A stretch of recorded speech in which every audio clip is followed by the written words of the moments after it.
बिहार में अवैध शराब के नेटवर्क को खंगालने के लिए जरूरी है पहले बिहार का भूगोल समझा जाए। बिहार की सीमा उत्तर प्रदेश, झारखंड, पश्चिम बंगाल और नेपाल से लगती है। यानी देश के 3 राज्य और पड़ोसी मुल्क नेपाल बिहार के पड़ोसी, और इनमें से कहीं भी शराबबंदी नहीं है। जाहिर है बॉर्डर से बिहार तक शराब की सप्लाई होती है और इनमें सबसे ज्यादा शराब की तस्करी नेपाल और उत्तर प्रदेश से होती है। तो सबसे पहले आपको उत्तर प्रदेश की कहानी दिखाते हैं। बिहार के गोपालगंज से लगा हुआ है यूपी का कुशीनगर जिला। यहाँ चंद किलोमीटर की दूरी पर बिहार में शराबबंदी है, लेकिन कुशीनगर में शराब सरेआम बिकती है। जितनी चाहिए उतनी मिलेगी। कोई दिक्कत तो नहीं है? नकली तो नहीं है ये? नकली रहेगा तो हम आपको खुद ही नहीं देंगे। क्या है, क्या ये? बंटी बबलू। बंटी बबली है। तो अभी आजकल को पकड़ाने का खतरा तो नहीं है? नहीं। अच्छा से सब जगह चल रहा है छापामारी? अरे छापामारी चलने दीजिए ना, हम लोग तो है। हाँ वो तो है ही। कोई मतलब ले जाए, थोड़ा सा अंदर जाना है हमको लेकर इसे किसी के लिए। आगे पहुंच लीजिए। पुलिस नहीं आ रहा आजकल चेकिंग करने? नहीं। आया हो चेकिंग करने? आएगा तो हम लोग खुद बता देंगे। क्या बता देंगे? भाई ये रूट से मत जाइए, ये रूट से जाइए। हाँ नहीं, लेकिन वो बोल नहीं रहे कि अभी यहाँ मत करो, कहीं और काम कर लो। यही पीना है तो यही पी लीजिए। अक्सर बॉर्डर पार कर लोग कुशीनगर में शराब लेने आते हैं, लेकिन जो बॉर्डर के उस पार यानी बिहार में शराब खरीदना चाहते हैं उनके लिए भी पूरा इंतजाम है। वो इंतजाम गांव-गांव में है। बताइए, ये देखिए, ये बिहार है हमारा। यहाँ पास में जो जिले हैं, चाहे छपरा हो चाहे सिवान हो, वहां पर लोगों की जान जा रही है। और देखिए एबीपी न्यूज के कैमरे पर इस वक्त हम गोपालगंज में खड़े हैं, बिहार के अंदर, और किस तरीके से खुलेआम ये शराब बिक रही है। आप बताइए, आप ये शराब बेच रहे हैं, आपको डर नहीं लग रहा? खतरा नहीं है क्या? है सर। क्या खतरा है बताइए? है, हम लोग मर रहे हैं। लोग है? हाँ, मर रहे हैं। कहाँ मर रहे हैं? अरे कहाँ भाग रहे हैं आप? अरे सुनो, अरे कहाँ भाग रहे हो भाई? अरे भाग क्यों रहे हो? अरे इधर आओ भाई, इधर आओ। ओए चाचा, इधर आओ भाई। छपरा में जहरीली शराब से मौत के बाद भी गोपालगंज में आराम से अवैध शराब बेची जा रही है। पुलिस को नहीं पता, लेकिन गांव वालों को सब पता है कि कहां और कौन शराब बेच रहा है। अवैध शराब बेचने वाले कह रहे हैं अभी सख्ती है। हालांकि इस सख्ती के बीच भी कुछ लोगों को शराब मिल जाती है। ये वो इलाका है जहां से चंद किलोमीटर के फासले पर सूबा बदल जाता है, सरकार बदल जाती है और शराब का नियम भी बदल जाता है। यहाँ बॉर्डर का बंटवारा ऐसे है कि एक कदम की दूरी पर बिहार है तो दूसरे कदम की दूरी पर उत्तर प्रदेश। रास्ते सकरी गलियों की शक्ल में हैं और इन्हीं रास्तों से कभी रात के अंधेरे में तो कभी दिन के उजाले में शराब की तस्करी होती है। एबीपी न्यूज आपको बता रहा है कि आखिरकार कैसे जहरीली शराब, देसी शराब बिहार के अंदर पहुंच रही है। इस वक्त हम जिस जगह पर मौजूद हैं ये बॉर्डर है, यानी कि अगर आप इस तरफ का इलाका देखेंगे तो ये उत्तर प्रदेश के अंदर आता है, कुशीनगर है। यानी कि मैं इस समय उत्तर प्रदेश के अंदर खड़ा हूं और अगर मैं 2 कदम और आगे इधर जाऊं तो अब मैं बिहार के अंदर पहुंच गया हूं। तो कितनी आसानी से महज कुछ ही कदम चलकर पतली पतली तंग गलियों से, इन घरों के बीच में से निकलकर वो आराम से यहाँ पर बिहार के अंदर दाखिल हो जाते हैं। कुछ पुलिस की लापरवाही, कुछ रिश्वतखोरी और कुछ शराब तस्करों की शातिराना चाल, कुल मिलाकर इन्हीं तरकीबों से यूपी से बिहार में शराब की सप्लाई होती है। बिहार बॉर्डर पर से सिर्फ कुशीनगर ही नहीं बल्कि बिहार में अवैध शराब सप्लाई का एक पूरा नेटवर्क उत्तर प्रदेश के कई जिलों में सक्रिय है। आरोप तो ये भी है कि पंजाब हरियाणा से भी बिहार में अवैध शराब सप्लाई करने का एक पूरा नेटवर्क है और इस नेटवर्क में शराब माफियाओं के अलावा रिश्वतखोर अधिकारी भी शामिल है। लेकिन बिहार में अवैध शराब की सप्लाई सिर्फ यूपी से नहीं हो रही। बिहार के वो जिले जो यूपी बॉर्डर के करीब हैं, वहां भी यूपी के रास्ते अवैध शराब पहुंचाई जाती है और वो जिले जो नेपाल के करीब हैं, वहां अवैध शराब की सप्लाई नेपाल से होती है। नेपाल से अवैध शराब तस्करी की पड़ताल के लिए एबीपी बिहार के सीतामढ़ी जिले और नेपाल के सरलाही जिले के बीच नो मैंस लैंड पर पहुंचा। यहाँ हमारे कैमरे ने जो तस्वीरें कैद की वो चौंकाने वाली थी। ये जरा मैं आपको तस्वीरें दिखाऊं। इस दुकान पे क्या बन रहा है? कहाँ गए दुकान वाले? दुकान वाले कहाँ हैं? अरे बाबू, क्या बना रहे हो? मीट बना रहा हूँ। मीट बना रहे हो? लोग खाने आते हैं? आते हैं। कहाँ कहाँ से आते हैं?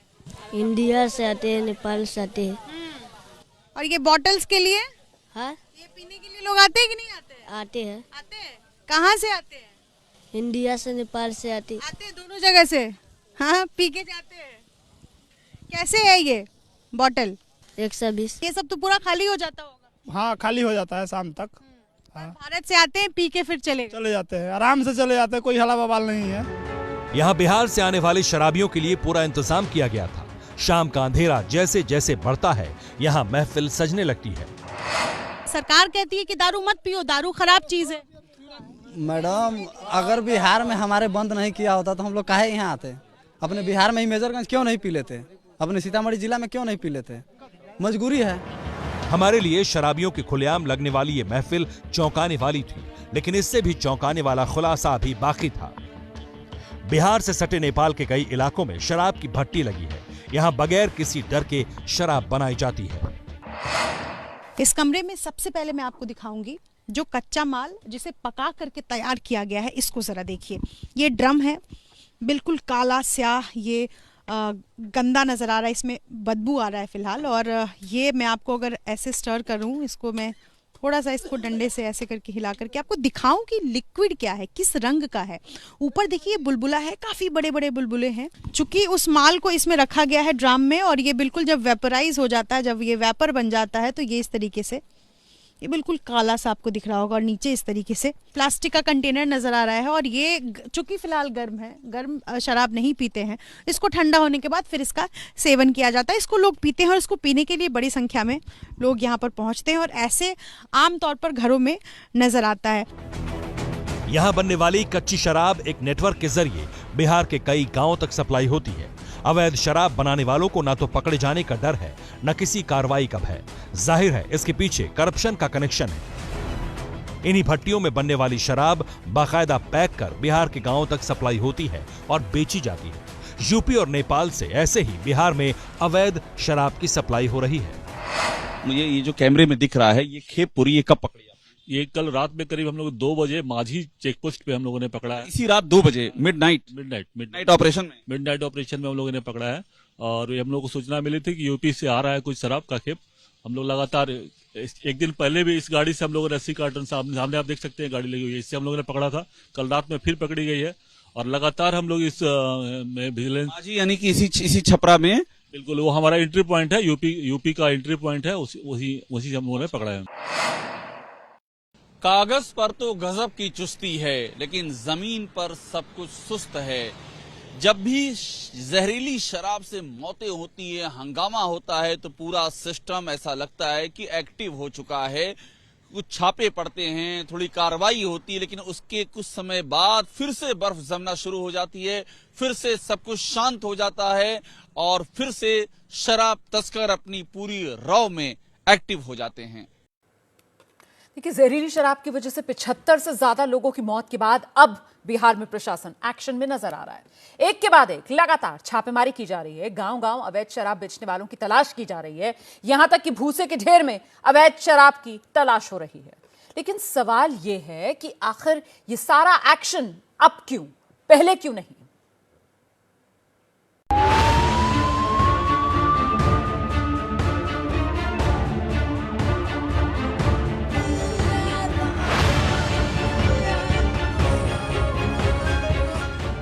छपरा में पोस्टमार्टम की सुविधा आपके यहाँ और कहीं है? आपके अलावा नहीं, यहाँ मेरे अलावा कोई नहीं। ना मशरक में कहीं पोस्टमार्टम होता है, ना कहीं छपरा जिला में इस सदर हॉस्पिटल में होता है। सारण में बात करें तो सारण में सिर्फ यही होता है। और यहाँ अभी तक सिर्फ 34 हुए हैं। 34 हुए हैं। बाकी कहाँ गए फिर? अभी हम नहीं, 70 के ऊपर मौतें हुई हैं। कुछ पटना में भी हुई है। अरे पटना तो बहुत ही कम लोग गए होंगे ना, मैक्सिमम तो यही आए हैं। जहरीले जाम ने कितने लोगों की जान ली, इसका सही आंकड़ा किसी के पास नहीं है। कम से कम 75 तक पार कर गया होगा। अच्छा। 100 आदमी से कम ज्यादा ही जो है अभी इलाज में है लोग, बिना कार्रवाई के ही डर के मारे। जो मान लीजिए हम शराब पिए हुए हैं, चाहे हम हमारे परिवार का कोई सदस्य फंस जाए, इसके कारण बस वो लोग जो है लाश को जला दिए हैं।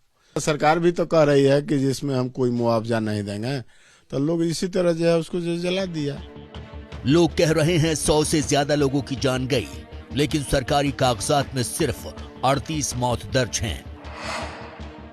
ऐसा भी है कि कई लोगों ने डर से या किसी और वजह से बिना पोस्टमार्टम के अंतिम संस्कार कर दिया। आपकी जानकारी में बातें आई?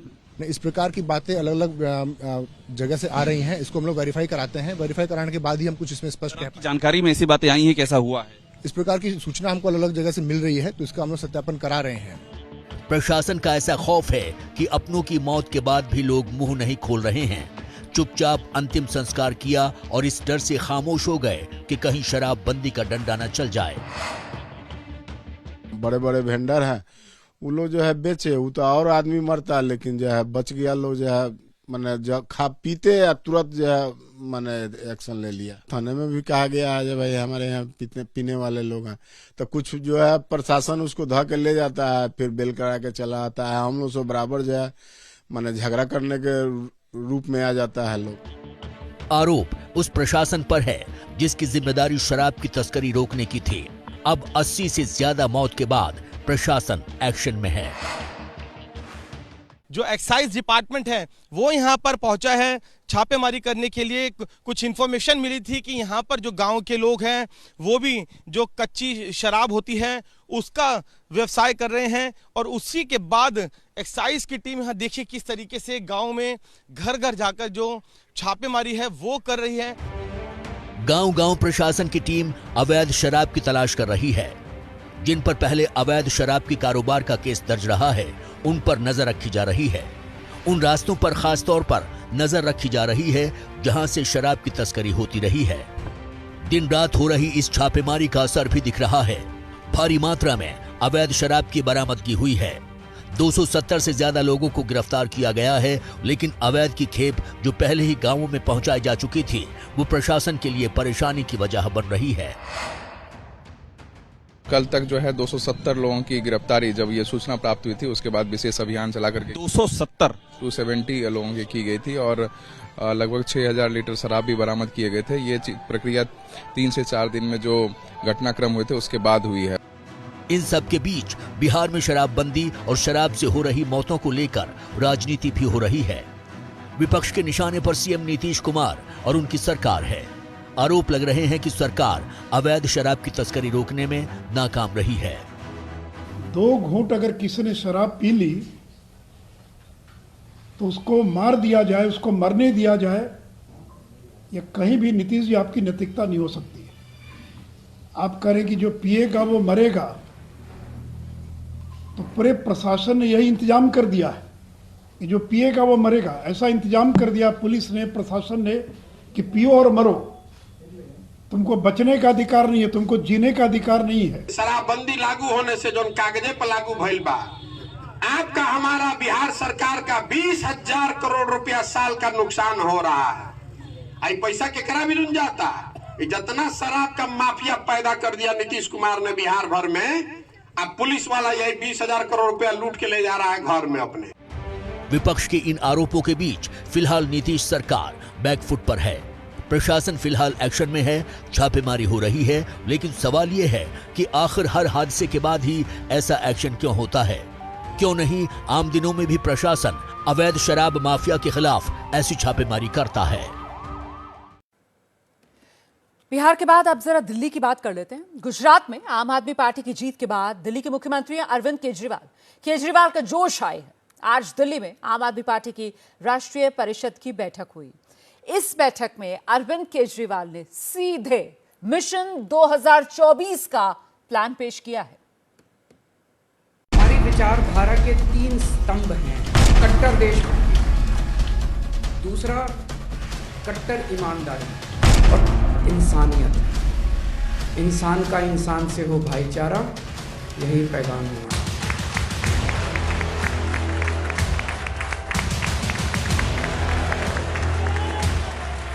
केजरीवाल जब आम आदमी पार्टी की राष्ट्रीय परिषद की बैठक में पहुंचे तो दिमाग में मिशन 2024 का खाका था। सामने पार्टी के चुनिंदा नेता बैठे थे, इसलिए केजरीवाल ने बगैर वक्त गंवाए अपना एजेंडा भी सामने रख दिया। आम आदमी पार्टी को लेके मेरा कोई विजन नहीं है, देश को लेके मेरा विजन है। देश को हम कहां देखते हैं? आज से 5 साल के बाद, 10 साल के बाद देश को कहाँ देखते हैं? देश के बारे में हमारा विजन है, और आम आदमी पार्टी तो उस देश के विजन को पूरा करने में अपना काम करेगी। हम ऐसा देश चाहते हैं जहां पे सभी जाति और सभी धर्मों के लोगों के बीच में प्यार और मोहब्बत है। राष्ट्रवाद की राजनीति की झलक केजरीवाल अपने भाषण की शुरुआत में ही दे चुके हैं। तैयारी 2024 की है, इसलिए राष्ट्रवाद की राजनीति को और चटक बनाना था। जाहिर है इसमें चीन का जिक्र आना ही था। केजरीवाल ने जोर शोर से चीन के सामान के बहिष्कार की अपील दोहराई। क्या मजबूरी है भारतीय जनता पार्टी की? एक तरफ हमारे बॉर्डर पे सैनिक जान दे रहे हैं और दूसरी तरफ ये चाइना को इनाम पे इनाम देते जा रहे हैं, चाइना से और माल खरीद रहे हैं, और माल खरीद रहे हैं। क्यों? हमारे सैनिकों की जान की कोई कीमत नहीं है क्या? आज मैं इस मंच के जरिए भारत के लोगों से अपील करता हूं कि चाइना के माल का बॉयकॉट करें। महज 10 साल की राजनीति में 2 सूबों में सरकार और अब राष्ट्रीय पार्टी का दर्जा। पार्टी की इस उपलब्धि पर केजरीवाल ने कार्यकर्ताओं को धन्यवाद नहीं दिया, उन्होंने धन्यवाद ईश्वर को दिया और उम्मीद जताई कि आने वाले वक्त में भी यूं ही उन पर और आम आदमी पार्टी पर ईश्वर की अनुकंपा बनी रहेगी। भगवान ने हमें 1 साल के अंदर दिल्ली की सत्ता दे दी, दिल्ली में सरकार बना दी। 10 साल के अंदर दूसरा राज्य दे दिया। कुछ तो ऊपर वाला कृपा कर रहा है, कुछ तो हमसे करवाना चाह रहा है। भारत को ठीक करने के लिए उन्होंने आम आदमी पार्टी को चुना, आम आदमी पार्टी को जरिया बनाया। मैं भगवान का बहुत बहुत शुक्रिया अदा करता हूँ। अगले लोकसभा चुनाव में अब महज 1.5 साल का वक्त बचा है, इसलिए केजरीवाल की नजर अब देश पर टिकी है। गुजरात के वोट की बदौलत आम आदमी पार्टी राष्ट्रीय पार्टी बन चुकी है। अब केजरीवाल राष्ट्रीय राजनीति में अपनी बड़ी भूमिका देख रहे हैं।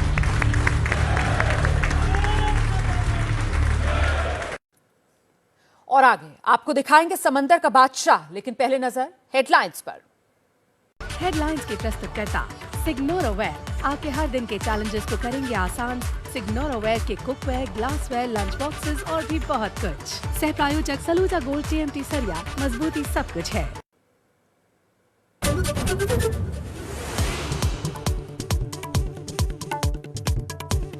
पीएम मोदी ने मेघालय और त्रिपुरा को दी 6,800 करोड़ की परियोजनाओं की सौगात। बोले हम विवादों का बॉर्डर नहीं, विकास का कॉरिडोर बनाते हैं। आरएसएस प्रमुख मोहन भागवत ने किया प्रधानमंत्री मोदी के संघ से जुड़ाव को याद। मुंबई में बोले सबका साथ सबका विकास का नारा देने वाला भी स्वयं सेवक है। बिहार शराब कांड में एबीपी न्यूज की खबर के बाद एक्शन में पुलिस। शराब माफिया अनिल सिंह समेत अब तक 270 गिरफ्तार। एबीपी न्यूज के कैमरे पर आरोपी का खुलासा। छपरा में चप्पे चप्पे पर शराब मिलती है। कौन बनेगा फीफा वर्ल्ड कप का सिकंदर? अर्जेंटीना और फ्रांस के बीच शुरू होने वाला फाइनल मुकाबला।